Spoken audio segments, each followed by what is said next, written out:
누가복음 4장 42절에서 44절까지의 말씀, 우리 한 목소리로 같이 읽어보겠습니다. 시작.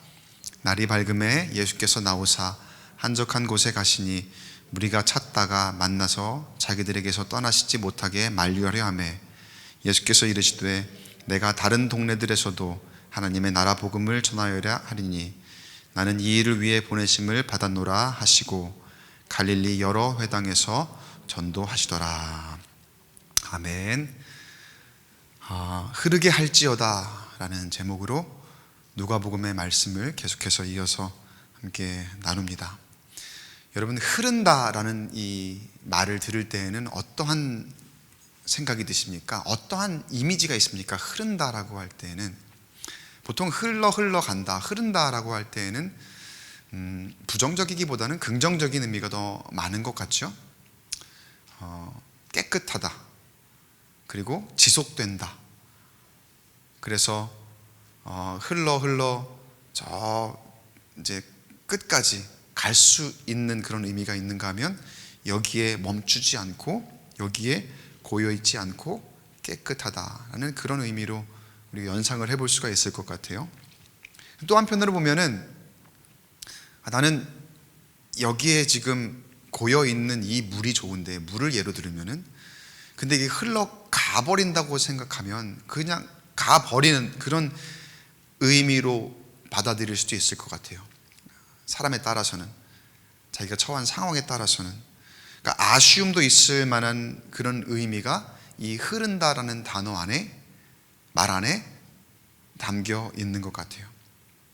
그런데 제가 이 말씀을 묵상하고 준비하면서 제 마음 가운데는 하나님께서 흘려보내라는 마음을 참 많이 주세요. 흘려보내라, 머무르지 말고 흐르게 해라. 그러니까 뭔지는 모르겠는데 하나님께서 흘려보내라, 흐르게 하라 라는 그런 마음을 자꾸 주세요. 그러니까 뭐가 됐든지 세상의 가르침대로는 다 내 것이 되게 만들려고 하잖아요. 내 것이 되어야 되고, 그것이 내 소유여야 되어야 되고, 울타리를 치는 그런 것들인데, 그러지 말고 흘러가게 하라. 그리고 이 말씀을 강단에서, 설교단에서 우리 성도들과 함께 나누게 하시는 의미는 무엇일까? 우리가 한번 같이 묵상해 봤으면 좋겠어요. 오늘 말씀에서 예수님을 통해서, 예수님 모습을 통해서 그 의미에 대해서 같이 한번 묵상해 보기를 원합니다. 우리가 마태복음 그 주일 설교 시간에도 예수님의 이야기를 계속 듣잖아요. 그때에도 예수님께서 고향 나사렛에 가셨을 때에 대한 이야기를 우리가 몇 주 전에 김학준 목사님 통해 들었었죠. 그때 예수님께서 회당에서 가르치실 때에 사람들이 그 지혜에 놀라고, 그리고 사람들이 그 탁월함에 매료되었다라는 그런 이야기가 있었습니다. 누가복음에도 동일한 이야기가 여기는 4장에 나와요. 예수님께서 회당에서 이사야 61장에 있는 말씀을 가르치시는 거예요. 그 말씀을 동일하게 인용하시면서 누가복음 4장 18절에 말씀하시는데 이런 말씀을 주세요. 주의 성령이 내게 임하셨으니 이는 가난한 자에게 복음을 전하게 하시려고 내게 기름을 부으시고 나를 보내사 포로된 자에게 자유를, 눈먼 자에게 다시 보게 함을 전파하며 눌린 자를 자유롭게 하고 주의 은혜의 해를 전파하게 하려 하심이라 하였더라. 자, 그런데 여러분, 이게 이사야의 말씀을 인용해서 회당에서 가르치시는 건데 굉장히 중요한 이 말씀 가운데 예수님의 중요한 핵심이 있어요. 예수님의 말씀 가운데는 항상 제가 노란색 글씨로 강조한 부분이 있었거든요. 그 부분이 일관성 있게 늘 핵심으로 사람들에게 전파되고 또 우리에게 다가오는 것을 볼 수가 있어요. 그 일관된 메시지로 앞으로도 계속해서 이 말씀을 통해서, 복음서를 통해서 사람들로 하여금 알게 하시는 것은 무엇이냐? 하나님께서 나를 보내셨다. 왜? 전하게 하시려고.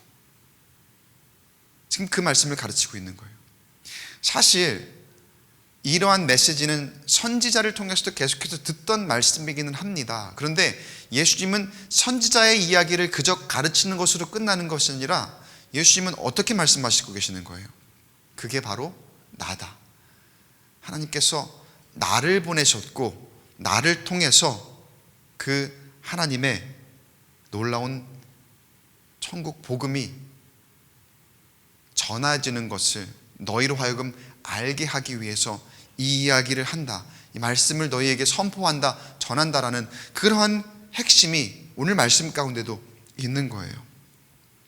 그런데 그 말씀만 듣고 보면은 너무나 지혜로운 거죠. 너무나 탁월한 거죠. 사람들이 매료될 만큼, 사람들이 소위 여러분 설교 말씀 듣고서 너무 은혜 받았어요, 너무 은혜가 돼요, 예배가 너무 은혜가 돼요, 그런 이야기들 많이 하시잖아요. 그것과는 차원이 안 될 정도의 사람들이 너무나 큰 은혜를 받은 거예요. 너무나 깊은 은혜 가운데에 있는데, 근데 가만 보니까 한 가지 문제가 있어요. 한 가지 문제가 뭡니까? 그 가르치는 사람을 보니까 누구예요? 요셉의 아들 예수인 거예요. 우리가 주일 설교 말씀 여러분 기억하시면은 사람들이 그 예수님의 그 지혜와 그 예수님이 앞에서 무언가를 하시는 거에 대해서 굉장히 배타적으로 반응했던 걸 여러분 기억하시죠? 알고 계시죠? 그러니까 본인들이 고향에서 예전에 알던 그 예수가 지금 저기에서 저런 이야기를, 저런 말씀을 지혜롭게 하고 너무나 탁월하게 전하고 있는 것들이 인정이 되지 않는 거죠. 사람들이 그러니까 이 상황을 이해하지 못하는 거예요. 말씀을 이해하지 못하는 게 아니라 상황을 이해하지 못하니까 이 내용과 그 탁월성과 그런 것들은 당연한 너무나 좋은 것인데 사람들이 받아들이지 못하는 그런 모습. 그래서 예수님이 선지자가 고향에서 환영받지 못한다 이렇게 말씀하셨다 그랬죠. 여러분, 우리의 마음밭을 다시 한번 생각해 보기를 원합니다. 돌이켜 내가 어떤 사람의 말을 들을 때에 선입견을 가지고 그 사람을 미리 판단해 버리진 않았는지. 저 사람은 어차피 안 되는 사람이야, 말을 들어보기도 전에 어차피 저 사람은 이거 할 만한 사람이 아니야, 맡겨보기도 전에, 시켜보기도 전에 우리가 그러한 생각으로 삶을 살아오고, 혹시 여러분의 자녀들에게, 혹시 우리 교우들에게, 우리 이웃들에게 그러한 태도로 사람을 대하고 있지는 않았는지 한번 우리가 돌이켜 봐야 될 것 같아요.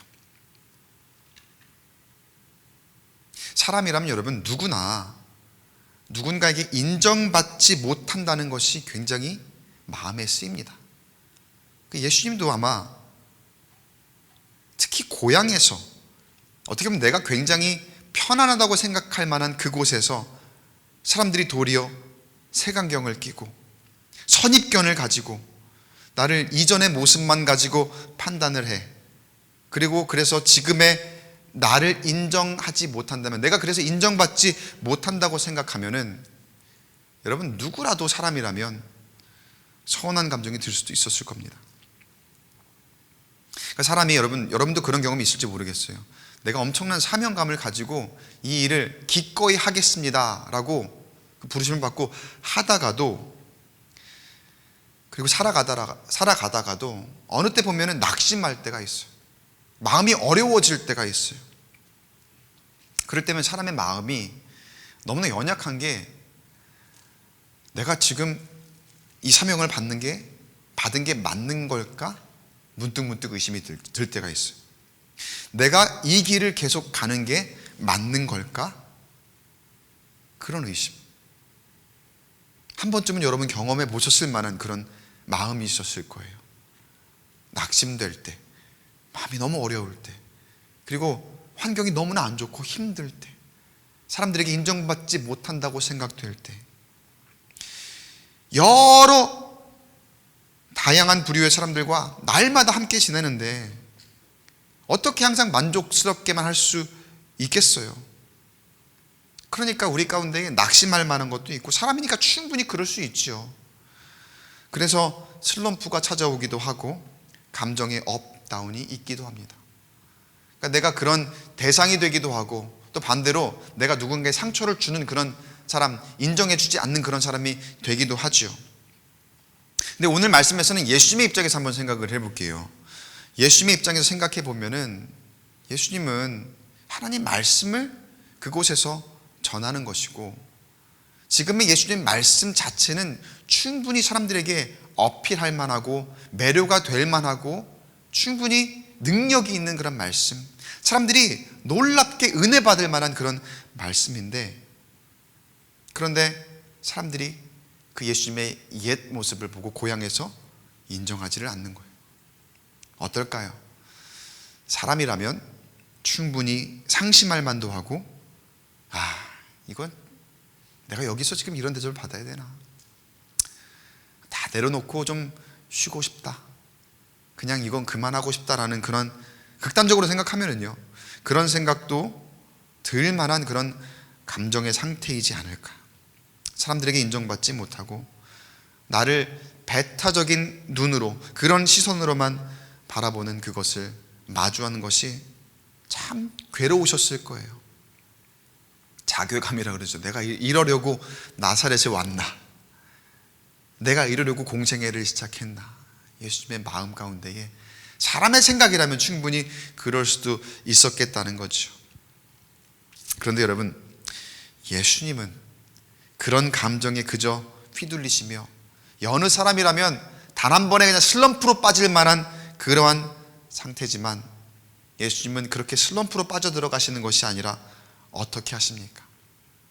예수님께서 선포하신 그 말씀대로, 예수님께서 그 탁월하신 그 모습으로 가르치신 그 내용대로 예수님께서 계속해서 전하시고, 예수님께서 그 모든 말씀들이 흘러가도록 그 사명을 꿋꿋하게 감당하신 줄로 믿습니다. 여러분, 우리에게 주님께서 분명히 사명을 주셨습니다. 믿으십니까?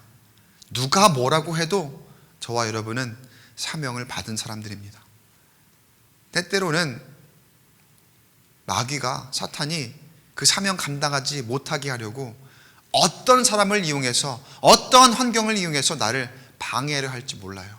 그게 세상의 가치가 되었든지 간에, 교회의 교우가 되었든지 간에, 때로는 목사의 한마디를 통해서 상처받게 하고 낙심하게 하고 하면서 자괴감이 들게 하는 그런 것들, 어떻게 나를 방해하려 할지 몰라요, 여러분.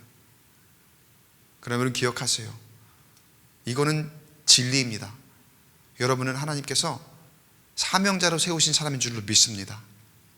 그 사명 감당하기 위해서는 어떤 말에도 흔들리지 마시기 바랍니다. 그 사명 감당하기 위해서는 여러분, 하나님께서 능력을 주시는 것이지, 하나님께서 지혜를 주시는 것이지, 세상이 주는 거 아니거든요. 목사가 주는 거 아니거든요. 꿋꿋하게 예수님이 하신 것처럼 감당해 나아가는 저와 여러분 되시기를 간절히 축복합니다. 예수님께서 그 이후에도 계속해서 여전히 능력을 보이시죠. 내가 여기서 인정받지 못했지만 나를 사람들이 배타적인 눈으로 보고 색안경을 끼고 보고 그저 예전에 어린 예수, 그 취급을 하는, 어린아이 취급을 하는 그런 사람들 앞에서 어떻게 보면은 상처를 받았지만 여전히 예수님을 따르는 사람들이 있거든요. 여전히 예수님을 의지하는 사람들이 있거든요. 그 사람들을 바라보며 어떠한 마음으로 그 사람들에게 능력을 보이십니까? 성경 여러 군데 나오죠. 주일 말씀에 들었고 불쌍히 여기시는 마음으로, 긍휼히 여기시는 그 마음으로 여전히 예수님을 의지하는 사람들이 있어요. 여전히 예수님의 능력을 믿음으로 따르는 사람들이 있어요. 그 사람들을 위한 사명이잖아요. 그 사람들을 향한 하나님의 예비하신 것이잖아요. 그래서 예수님은 꿋꿋하게 그 말씀하신 것을 그대로 행하시며 그 사명을 감당하고 계셨더라는 거예요. 그래서 그 이후에 이제 중간에 말씀들이 있어요. 회당에 더러운 귀신 들린 사람이 찾아오는데 꾸짖어 그 귀신을 내쫓으시고 심각한 열병으로 위중한 시몬 베드로의 장모에게 찾아가셔서 치유의 영으로 임하셔서 그 모든 병들을 질병을 고치시는 그 사건들이 지금 이제 누가복음 4장의 중간에 등장해요. 자세한 내용은 여러분 성경을 보시면 그 내용이 나오니까 여기서 언급을 하지 않도록 할게요. 예수님이 그런 사명들을 꿋꿋하게 감당하시는 거예요. 그 상처받은 그 영혼을, 그 심령을 가지고도 계속해서 사명 감당하기 위해 앞으로 나아가시는 거죠. 사명 받으신 대로 상황과 환경에 아랑곳하지 않고 가르치시고 귀신을 쫓아내시고 또 질병을 고치시는 그러한 모습으로. 여러분, 때로는 우리가 하나님의 사명자로 살아간다는 것이 참 외로운 싸움일 때가 있을 겁니다. 너무 외롭다, 너무 고독하다, 지극히 정상입니다. 하나님의 사명자로 살아간다는 것은 때때로 그런 외로운 싸움을 해야 되는 그러한 모습이 있어요. 목사만의 이야기가 아니라, 남의 이야기하는 것처럼 이렇게 듣지 마세요. 목사만 외로운 게 아니라, 목사만 고독한 싸움을 해야 되는 게 아니라, 하나님의 사명을 받은 사람이라면 그런 때가 늘 있다는 거예요. 근데 여러분, 그런 것들을 너무 어렵게 생각하지 마시고, 이런 때도 있구나, 하나님의 일을 감당하기 위해서는 이런 때도 있는 거구나라고 그렇게 생각하시며 이겨낼 수 있게 되길 간절히 축복합니다. 세상에서도요, 예수 믿는 사람으로 살아간다는 것 결코 쉬운 일이 아니거든요. 얼마나 힘든 일입니까? 세상에 바라보는 그 눈이, 교회를 바라보는 눈이 이전과 또 다르지 않잖아요. 앞으로 가면 갈수록 교회를 바라보는 시선은 곱지 않을 수 있거든요. 쉽지 않은 길일 수 있거든요. 그러나 여러분, 기억하시기 바랍니다. 우리에게 하나님께서 지혜 주시니, 힘 주시니, 주변의 상황과 환경에 굴하지 않고 예수님이 가신 그 길을 우리가 따라서 걸어갈 수 있게 되길 축복합니다. 그래서 주님의 은혜 안에 우리가 그 사명 능히 감당하며 하늘의 복으로 채우시는 인생이 되기를 주님의 이름으로 축원합니다. 자, 예수님께서 그렇게 열심으로 사명을 감당하시니 이제는 심신이 필요하고 또 영적으로도 얼마나 어떻게 보면은 힘드시겠어요. 사람들에게 인정받지 못하는, 그러니까 낙심한 마음, 사람의 감정으로는 낙심한 마음도 있었을 만한 것이고, 그런데 그것들을 이겨내고 사명을 감당해야 되니까, 꿋꿋하게 감당해야 되니까 아무튼 엄청나게 피곤한 그런 상황일 거란 말이에요. 그래서 예수님께서 한적한 곳으로 가십니다. 영적으로나 육적으로나 회복을 구하시는 거죠.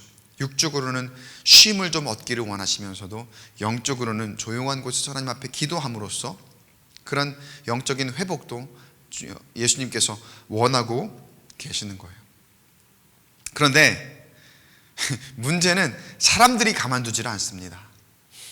예수님은 이제 좀 지친 가운데에 모든 면에서 회복이 좀 필요할 그런 시기이신데 사람들이 예수님을 가만두질 않는데 42절 말씀, 우리 읽었던 말씀이지만 여러분 목소리로 한번 같이 읽어보겠습니다. 시작.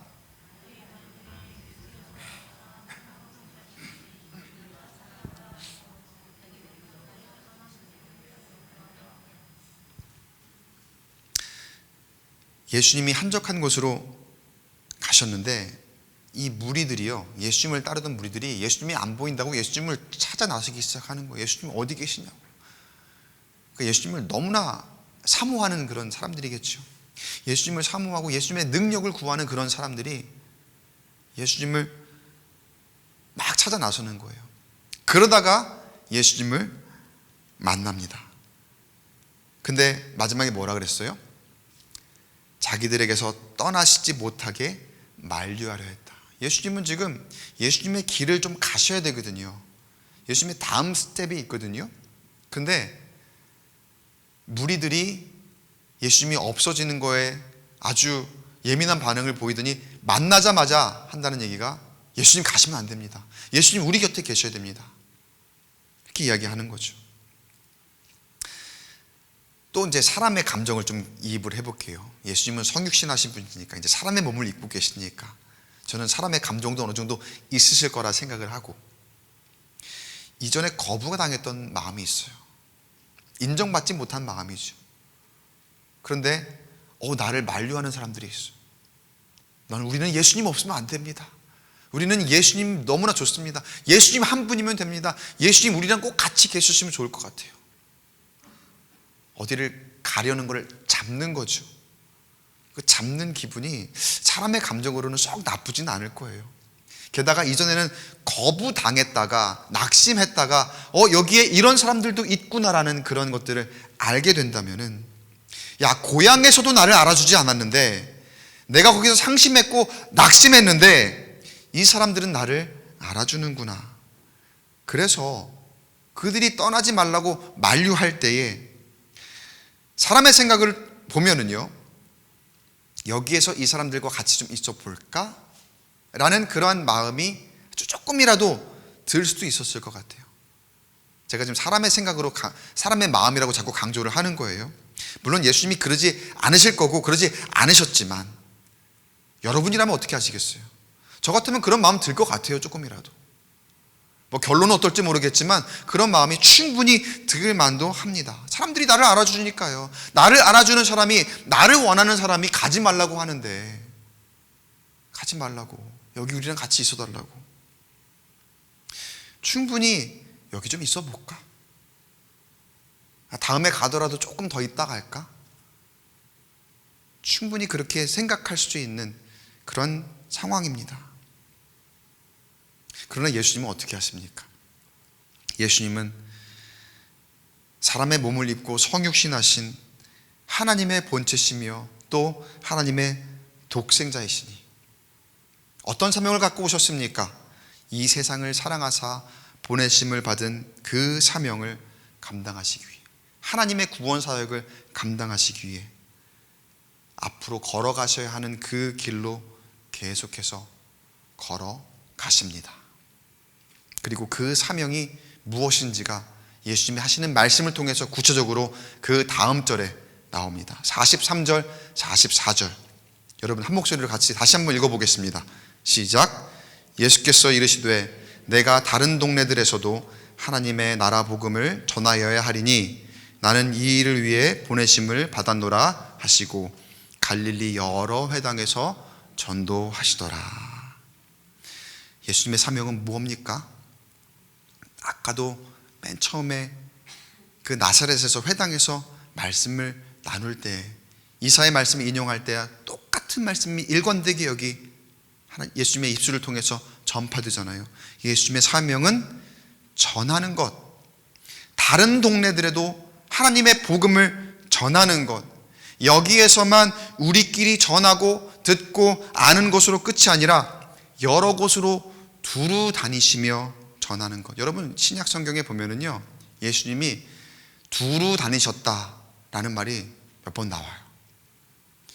예수님은요, 한 군데 머무르기를 원하시는 분이 아니신 거예요. 아니, 그게 사명이 아닌 거예요.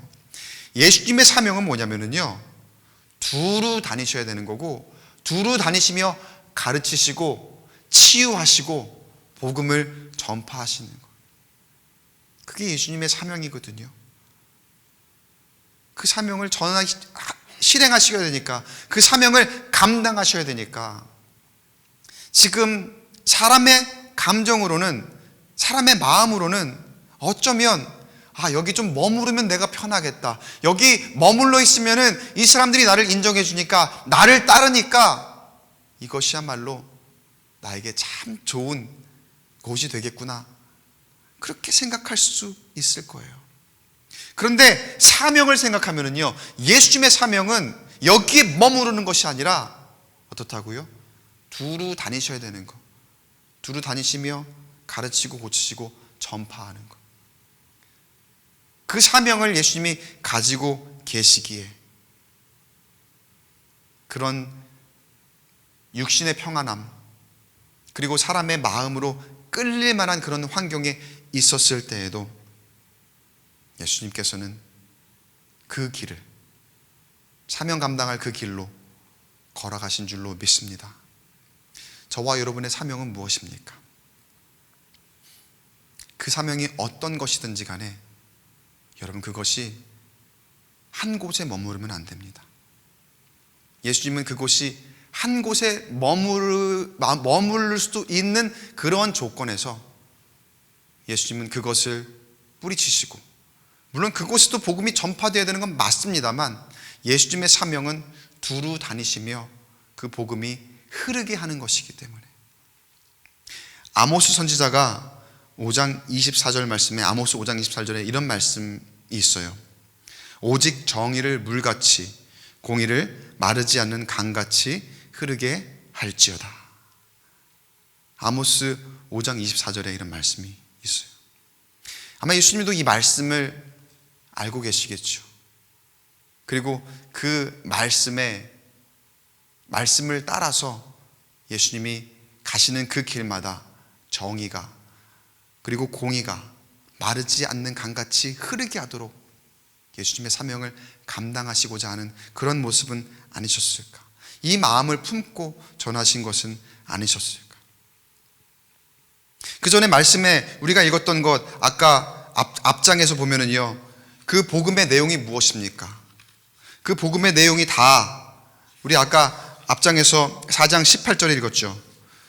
가난한 자에게 복음을 전하게 하시려고, 포로된 자에게 자유를, 눈먼 자에게 다시 보게 함을 전파하고 자유롭게 하고 은혜를 전파하게 하려 하십니다. 예수님은 이것들을 전하셔야 되었던 거예요. 그것이 한 군데에 머물러서는 절대로 전해질 수 없는 것이기에 아모스 선지자의 그 말씀을 아마도 마음 가운데에 품고서 흐르게 하기 위해서, 그 복음의 능력을 나타내시기 위해서 계속해서 전진하셨던 것이 아닐까. 여러분의 마음 가운데에 그 예수님의 마음을 품으시길 간절히 축원합니다. 여러분의 사명은 무엇입니까? 물론 우리 공통된 사명은 예수님이 하신 그 일을 동일하게 하는 거죠. 복음을 전하는 것, 우리가 있는 그곳에서 치유하는 것, 가르치는 것. 근데 여러분, 혹시 그 예수님이 우리에게 전해주신 그 사명과 또 나에게 특별하게 부여하신 사명이 있을 텐데 그것이 한 군데에 머물러 있지는 않습니까? 한 군데에 고여 있지는 않습니까? 그리고 그 사명이 그저 나의 것으로만 머물러 있지는 않습니까? 사도 바울이 예루살렘으로 향해 가려던 때가 있었습니다. 사도행전의 이제 그 뒷부분에 나오는 내용인데요. 그때 사도 바울과 함께 하고픈 제자들의 마음이 성경에 표현이 돼요. 제자들은 사도 바울을 걱정하고 또 사도 바울과 함께 있고픈, 정말 사도 바울을 잘 따르는 그런 제자들이거든요. 근데 사도 바울이 제자들에게 나는 예루살렘으로 가야 된다라고 그렇게 선포했을 때에 제자들의 반응이 뭐냐면요, 안 가면 안 됩니까? 가지 마십시오. 여기서 우리랑 같이 있었으면 좋겠습니다. 딱 예수님을 찾아 헤매던 그 무리들이 예수님을 만났을 때 했던 그 말과 흡사해요. 사도행전 21장 4절 말씀 보니까요, 제자들을 찾아 거기서 이래를 머물더니 그 제자들이 성령의 감동으로 바울더러 예루살렘에 들어가지 말라 하더라. 예루살렘에 가면 유대인 지도자들과 부딪힐 것이고 또 거기 고난을 받을 것이고, 이 제자들은 이 사도 바울을 진정으로 생각하는 그런 마음에, 그리고 함께 있고픈 마음에 가지 말라 그렇게 이야기를 하고 있는 거죠.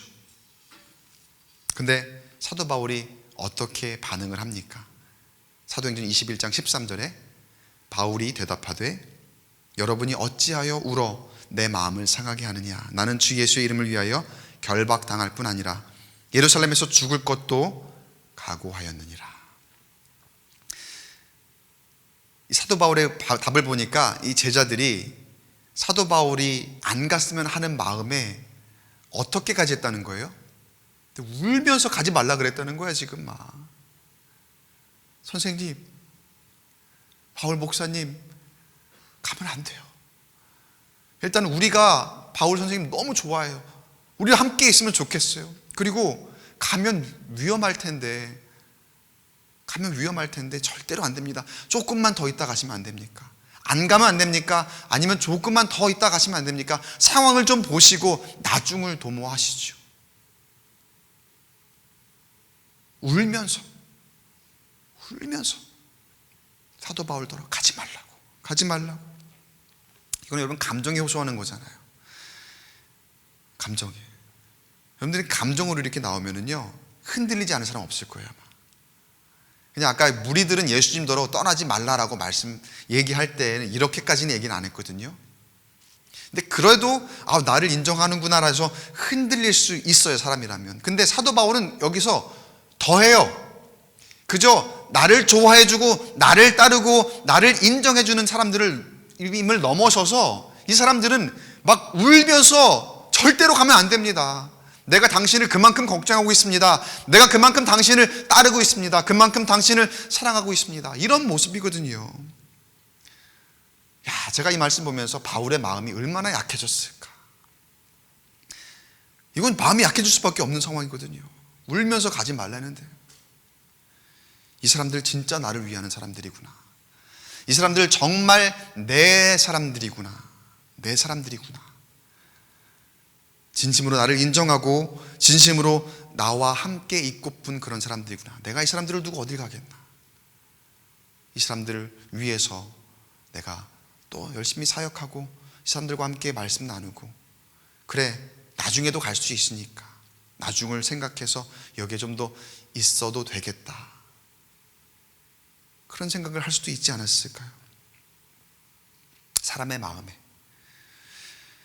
그런데 사도 바울은 그보다 더 큰 하나님의 꿈을 그 안에 품고 있었던 거예요.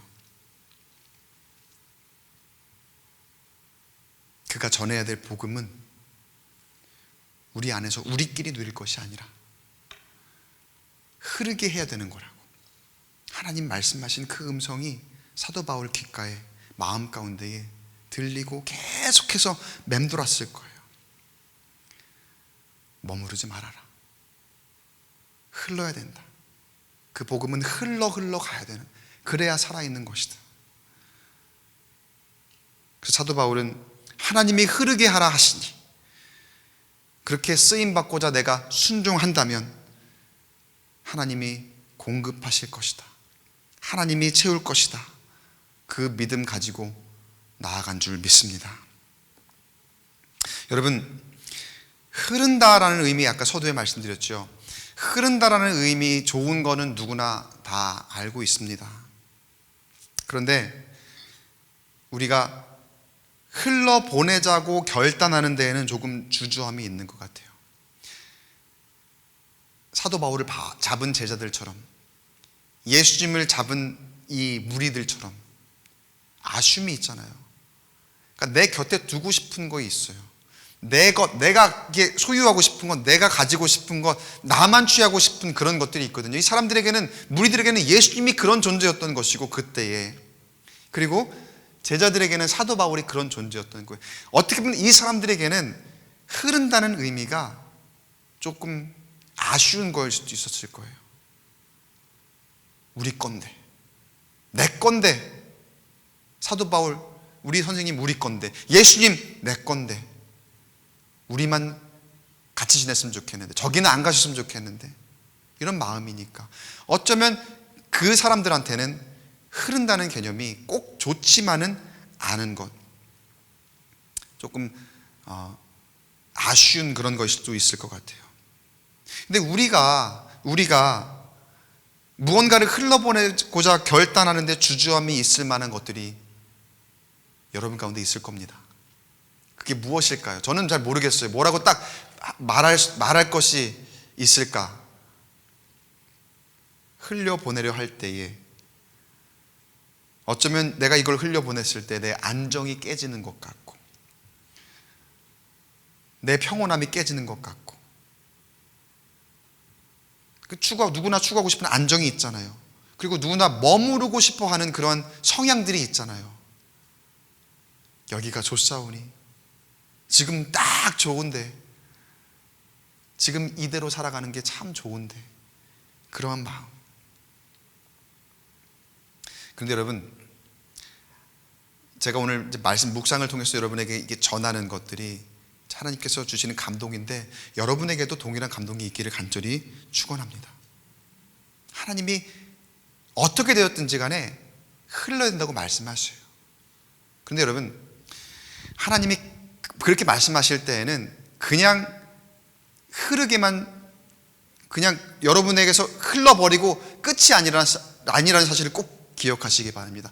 예수님은 당연히 예수님은 그 믿음을 당연히 가지고 그 사역을 감당하신 것이고, 사도 바울도 마찬가지예요. 사도 바울이 그 믿음이 없다면은요, 절대로 그 길로 그대로 가지 못했을 거예요.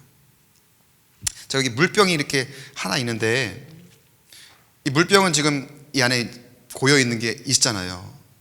여러분, 얘가 지금 뚜껑을 열어서 지금 쏟지는 못할 거예요. 근데 뚜껑을 열어서 이거를 기울여 버리면 어떻게 됩니까? 쏟아지죠.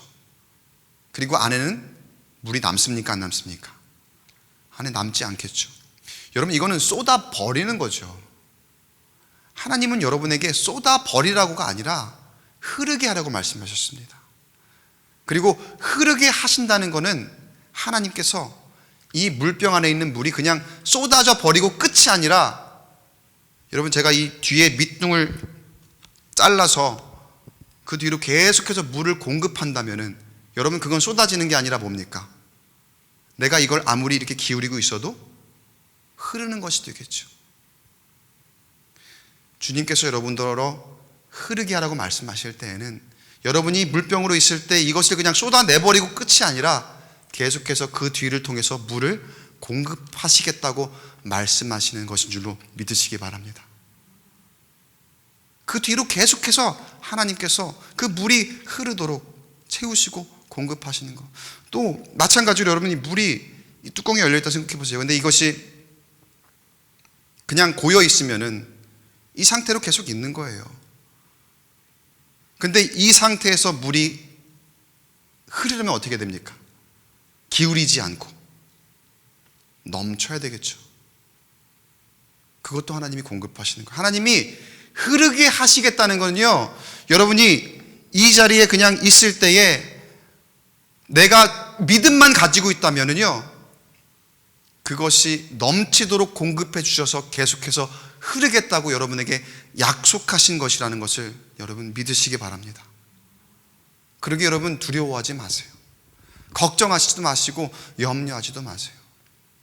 기울이시는 것 다 쏟아내버리시는 게 아니라 여러분 흐르게 하는 거예요.